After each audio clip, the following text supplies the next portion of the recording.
Hi, we are live right now from two locations, Delhi and Bangalore. And my name is Shunotra. Hi, I'm Malavika. And we're going to be talking about the RTI law today. And we're not just going to be discussing the provisions of the law, but we'll also give you a little bit of history of how the law came into force. So, most popularly, people know that the RTI movement in the country began in about 1994 when the Mazdoor Kisan Shakti Sangathan, commonly known as MKSS, launched a movement in Rajasthan to avail more information from the government, the state government. This information further, like this access, this movement that they started soon spread throughout the country, but actually very few people know that the idea for right to information as a legislative right originated much earlier. Now it goes as far back as 1977 with when the Janta government of Morarji Desai constituted a working group to modify the provisions of the Official Secrets Act of 1923. The aim of this working group was to ensure if they could facilitate a greater and easier flow of information to the public. However, the working group recommended maintaining the status quo of the law. Although there were no positive outcomes of this venture of the Janta government, the conversation started around having a right to information on a right to information as part of a fundamental right of citizens. Now, over the years, the need for solidifying this right of public to access information was also pointed out by Supreme Courts and various high courts in the country. The common example is that in 1986, the Supreme Court held that the freedom of speech and expression provided under Article 19 also included the right to access information. Because if without information, the freedom of speech and expression cannot fully be used by citizens of the country. Now, while these judicial pronouncements kept happening, initial legislative efforts of making this right into a law were taken by VP Singh's government in about 1989. 1989, yes. But however, this did not work out really well because there was some political instability in the government, and VP Singh's government had lost their no confidence vote in the Lok Sabha, because of which the bill fell through and did not really, like, the movement had a little pause there. However, because the conversation had already started, this brings us to what people generally know about RTI, of it being the movement being started, like the movement from 1994, where Aruna Roy launched a campaign demanding information on certain development works in rural Rajasthan. Now, it came to be recognized as a movement by peasants and workers that demanded social audit of accounts in the villages, ultimately exposing the corruption of lower levels of the administration. This was a very this was something new for the country, because most of the times you had these movements coming from elite, organizations that were a little far removed from the public. But here, this was the public taking action, like the villagers and the people coming out and having public hearings on demanding a right to information. Now, this movement got a lot of attention, and it soon began to spread in other states as well. And many states started introducing their own RTI acts. And because of this, many civil society organizations were also formed around at the same time. They got help from activists, senior media persons, retired bureaucrats, lawyers, members of the bar and judiciary to advocate for a nationwide law. Now, these efforts didn't take very long to materialize. It was a very successful moment in terms of passing of an act called Freedom of Information Act in 2002. But there were certain legislative flaws in the framework under the Freedom of Information Act. So it was soon replaced by the Right to Information Act, the provisions of which we'll be talking about today. So when we get to it, it's basically an act where you can ask for information from public bodies, from either the state or the central government. And Malvika will explain more about how we use this act to solve our day-to-day problems, and basically how we have a fundamental right to information in the current legal framework. So continuing with the same point, so many people feel that RTI is a very intimidating area to go into, mainly because you use it for certain reasons. But Definitely, RTIs can be used to your advantage for solving personal problems and also for community issues. For example, let's say that you're filing an RTI to find out the status of your IT returns. You will get an answer. And this answer will be an official document that's being sent by the government authority itself. So this will really enable you to actually take action further for any of the problems that you're facing. So let me give you some instances for in where you can use RTI in your personal capacity. For example, you can file an RTI, as I mentioned, for IT returns. But and also, if you have any delayed PF Provident Fund payments, EPF payments, if you want to find out the status of these payments, you can file an RTI to the respective department of the government. Then let's say that your identification documents are being delayed, like for example, your passport or your Aadhaar, and it's in transit. You can definitely file an RTI and figure out how long it will take, whether it's ready, etc. Then let's say that there's some delayed IRCTC refund money that you want to actually know the status about. You can file an RTI on that. Students also can interestingly use RTI to find out to get a copy of their exam sheet, which is a very, very good step in terms of RTI law, because now for government universities and for private universities, you can file an RTI. Then let's say you want some property documents, for example, occupancy or a completion certificate, you can definitely file an RTI. Then let's say that you filed an FIR or a complaint and you want to know the status of that complaint. Then also filing an RTI is very useful. Now, when it comes to community engagement and RTI is a very helpful to actually take collective action as a community and actually drive authorities to perform their functions. I'll give you an example. Let's say that there is a road which is in a very bad condition in your area. You can do something. You can file an RTI, ask the respective department how long what the duration for the construction was, how much cost was incurred, what was the cost incurred for the last 3 years of construction, any copies of orders that they can use. You can collate all this information and take it to your MP or MLA and actually get the road fixed. So this is how you drive community participation using an RTI. So let me give you some more examples. If you, for example, want to fix the potholes in all the roads that are there nearby, let's say you want to conduct a social audit for how well a government scheme has actually worked, then you can file an RTI to the particular department asking for the information. Let's say you want to know how your MP or MLA has actually used funds allocated for your district. You can file an RTI for this. Let's say that you want to know the law, or let's say that you want to know let's say you have some doubts in how a particular authority is functioning. You can file an RTI. Then let's say you want to get some information on a particular project or a scheme. Especially, I'm indicating this to all our audiences now with COVID also and a lot of fake news traveling around. If you want authentic information from departments, it is a very wise idea to file RTIs and get information. This will be public information which you can trust also because it's coming from a government authority.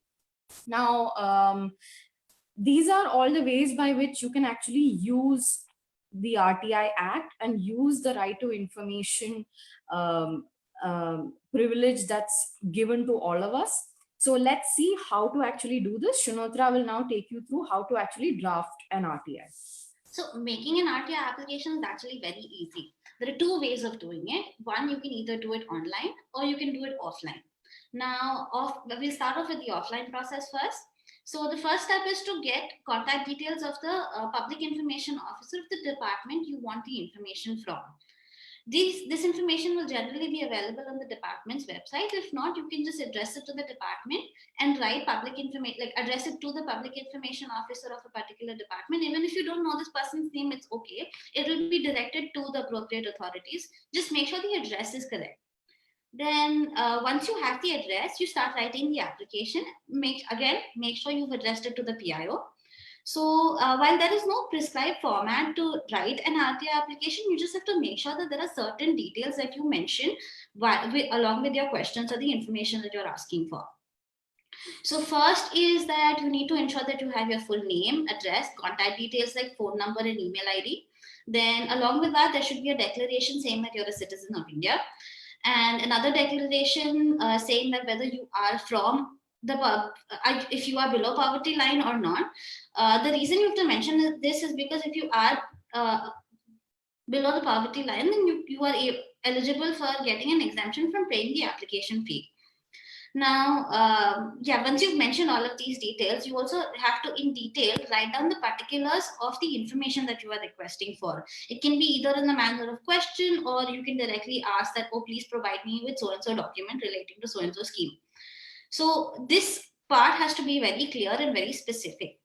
Now, the application overall must be accompanied by a 10 rupee postal order. Now, it is important to frame, again, like going back to the question and the particulars or details of the information, it is important you frame this question in the most simple and direct manner. Because there are sometimes, if you add in a lot of history behind why you are asking the question or put in unnecessary details, it can confuse the person handling, the public information authority handling your application, and just have there will be delays in you getting a response to your application or not getting the correct response that you requested for. So which is why it is very important that you ensure that your question or your request has been framed in a very simple and direct manner. Now, you are free to ask as many questions you want in an RTI, but some states or some public bodies generally do this, but they formulate their own rules in limiting the number of questions. So, and as for the language that you can use, you can either make your application in English, Hindi, or any official language of the state in case you're filing an RTI application with the state government authority. Now, some of these websites you'll find online that they provide you a performer for writing an RTI application. You can follow this performer, but you just have to make sure that the number of items that we listed just now, your name, your details, the declarations, all of these have to be written in the application. Now, this is how you make an RTI application. You can either directly post it to the public information officer if you have the address, so you can go to your nearest post office and they will direct you in making the application. Now, the second way of making an application is an online way. So one thing that you have to note is that an online application can only be made for a department, ministry, or a body that comes under the central government. Now, if you go on to rtionline.gov.in, this is a website that helps you file online applications from online applications for RTIs from central government bodies. Now, once you've logged in, if you are a first-time user, you will have to follow the you'll have to click on sign up here and fill out all your details. After you've signed up or logged in as a returning user, what you can do is you just have to click on submit request, and it takes you to a long form where again details such as your name, your email ID, educational status, citizenship status, details of information that you are asking for, all of these have to be filled in by you. And again, there is another option that says that if you are below poverty line, you can go ahead and provide your BPL card number that's been given to you by the government, and you can claim the exemption of not having to pay the application fee. Now, another benefit of having an online application is that you can attach documents supporting your application, but you have to ensure that these applications do not cross the size of 1 MB, 1 megabyte. It's the limit that has been set by the website. Now, once you're done with all this process and you've completed your form, you've clicked on submit, you've added in your documents, depending on what you've clicked under the BPL status, you will be directed to the payment page, because there is a 10 rupee application fee that you have to pay on the online process form for an RTI application in general. Now, this payment can be made by two ways. Either through internet banking using your state bank account, or any of the banks associated with State Bank, or B, using a credit or a debit card, that's either your MasterCard or your Visa card.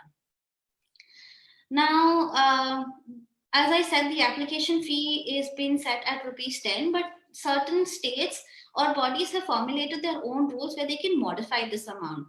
Now, for instance, some high courts have their own RTI rules where they've set a different amount for filing different RTI applications, and also on the number of applications that you can file, as I mentioned earlier.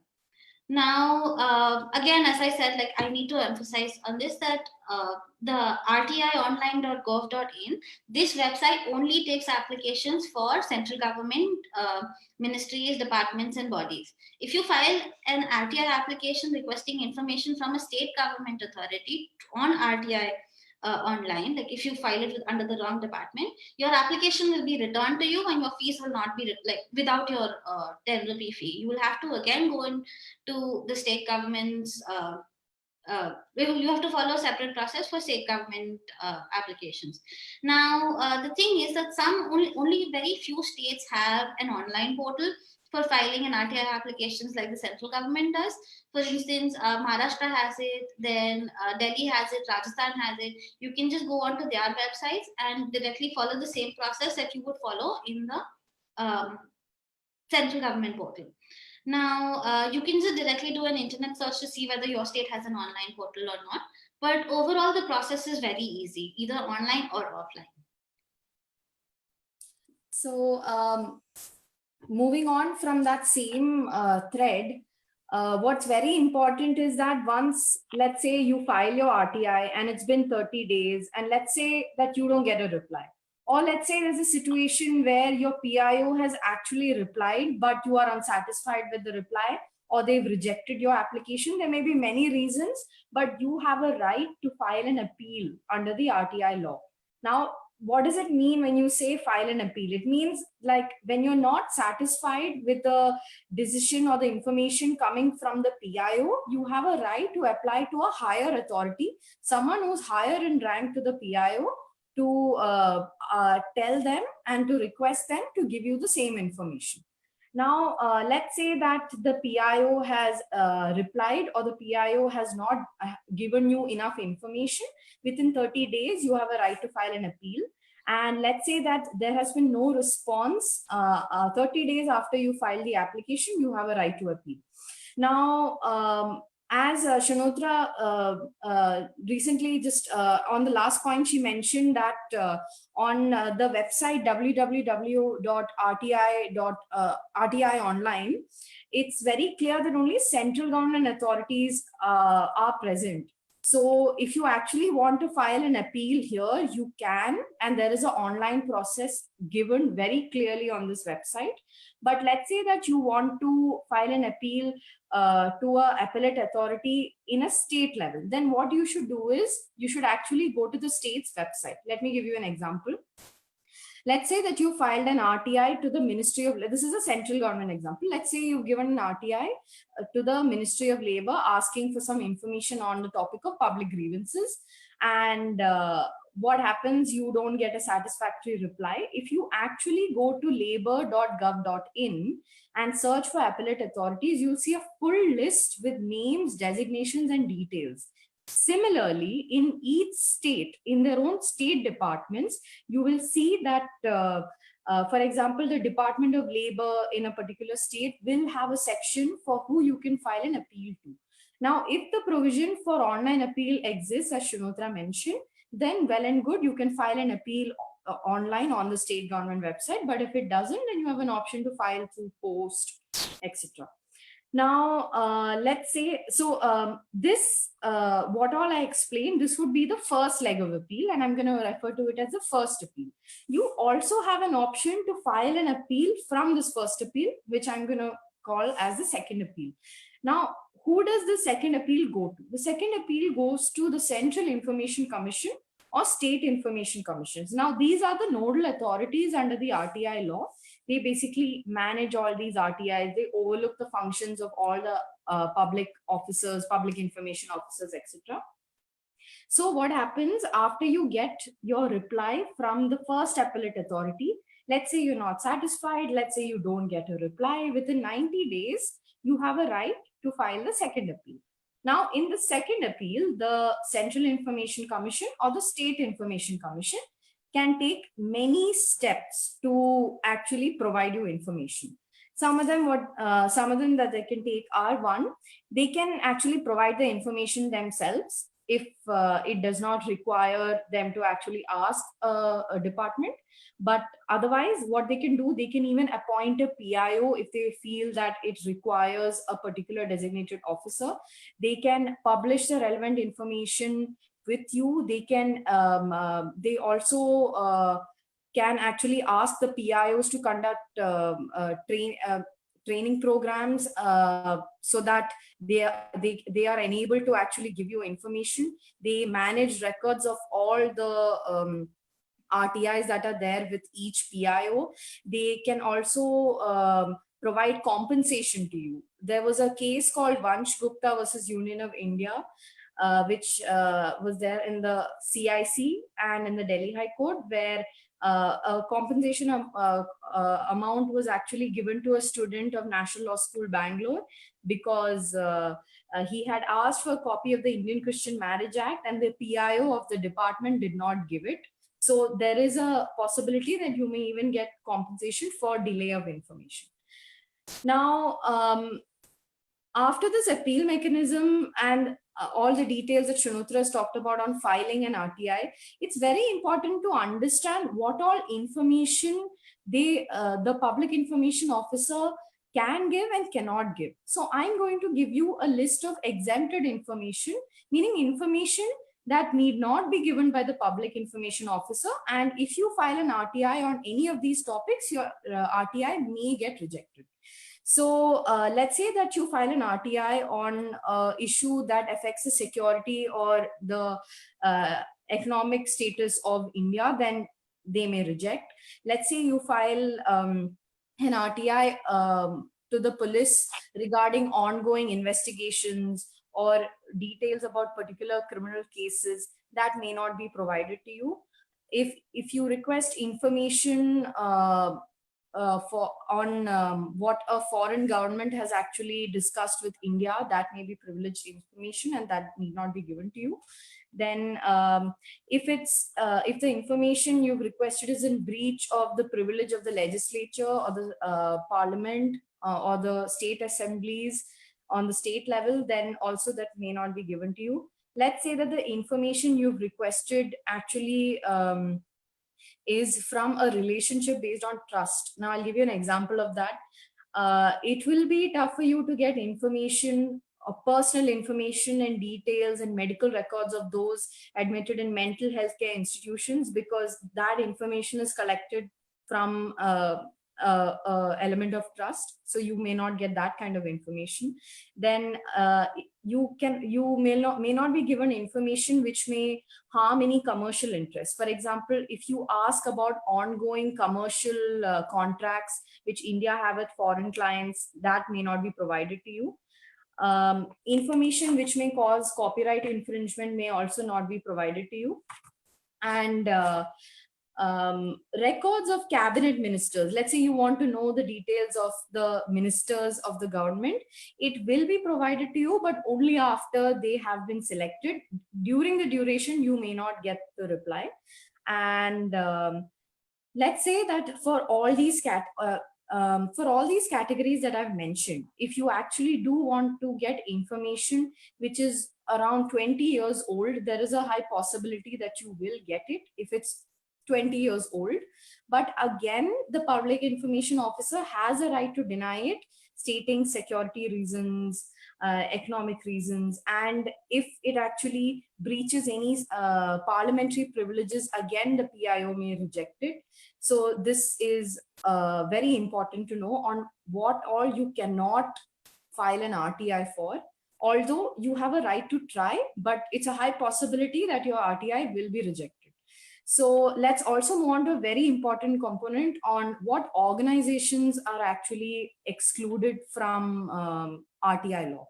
Yes, as Palvika said, that there are certain types of information that is not readily available, like readily accessible to the public. Well, you can try applying for it, but there's a high chance that you might not get it, even though it falls under certain exemptions. But there is one important thing to note, that there are organizations as a whole that are excluded from giving information also. Now, these generally are organizations like security and intelligence agencies, and the list, like an entire list of who is exempted under the law, is provided under the second schedule of the RTI Act.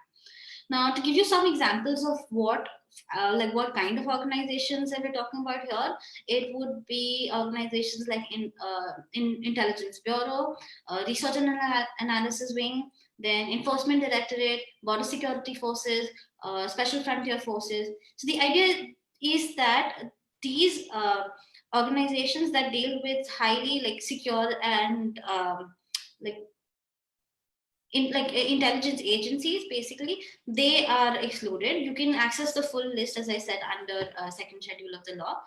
And yeah, if you want any more information regarding either these excluded organizations or anything else that we've discussed in this talk, whether be it filing for making an RTI application, what is the period for it, how do you make the application, then any other extra information, you can always go on to www.nyaya.org.